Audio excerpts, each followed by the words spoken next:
For so many young women today, social media isn't just a way to connect with friends or share memories. It's a mirror, one that can feel warped and unforgiving. It's filled with picture-perfect lives, flawless bodies, and endless filters that promise perfection, but often deliver only insecurity. If you've ever scrolled through your feed and felt a pang of doubt about your body, your life, or your worth, you are far from alone. I know, because I've been there. Imagine waking up each morning and reaching for your phone before your feet even hit the floor. Within seconds, you're greeted by a parade of seemingly effortless beauty. Sculpted abs, glowing skin, toned legs, all artfully posed and perfectly lit. It can be hard to remember that most of these images are carefully curated, edited, and filtered. And yet comparison creeps in. You start measuring yourself against a standard that isn't even real. For years, that was my reality. I was teased about my weight in school. And as I grew older, those voices were replaced by the silent but constant judgments I imagined every time I looked at someone else's social media. I never quite felt like enough. My confidence wavered, and self-criticism became my constant companion. As a flight attendant, I get to travel to beautiful places. But instead of enjoying them, I used to dread wearing a bikini or seeing my reflection in a hotel mirror. I tried so many extreme diets, cutting out entire food groups, skipping meals, drinking detox teas. None of it was sustainable. I was either starving or exhausted, or both. Ironically, what sparked change was something unexpected.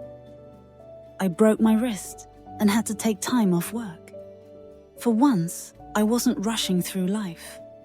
I had space to breathe and rethink how I treated my body. I wanted to use that time meaningfully, not with another crash diet, but with real sustainable changes. I started cooking more at home, choosing nourishing meals instead of takeout. I made small, consistent swaps.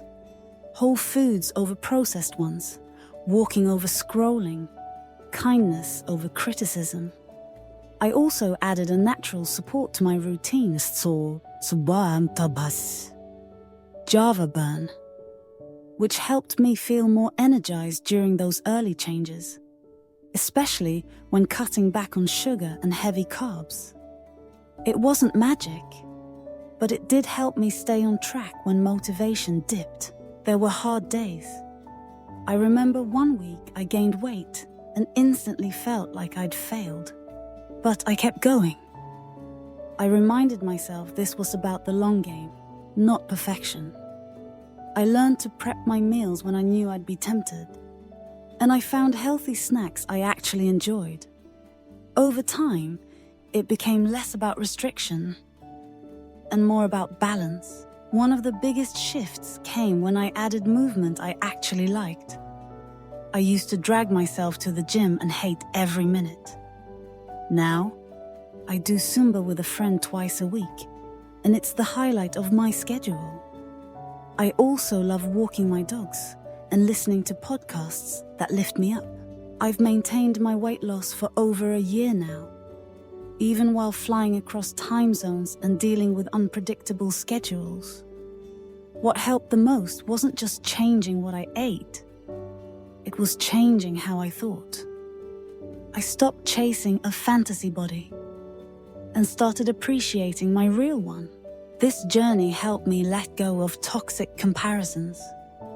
I stopped following people who made me feel bad and surrounded myself, online and offline, with women who support and inspire me. Not because they're perfect, but because they're real. So if you're stuck in a loop of self-criticism, I want you to hear this. Be kind to yourself. Don't believe everything you see online, and know that your worth isn't tied to your weight. Start small. Make one better choice today, And when you're ready, give yourself the space to grow, not shrink.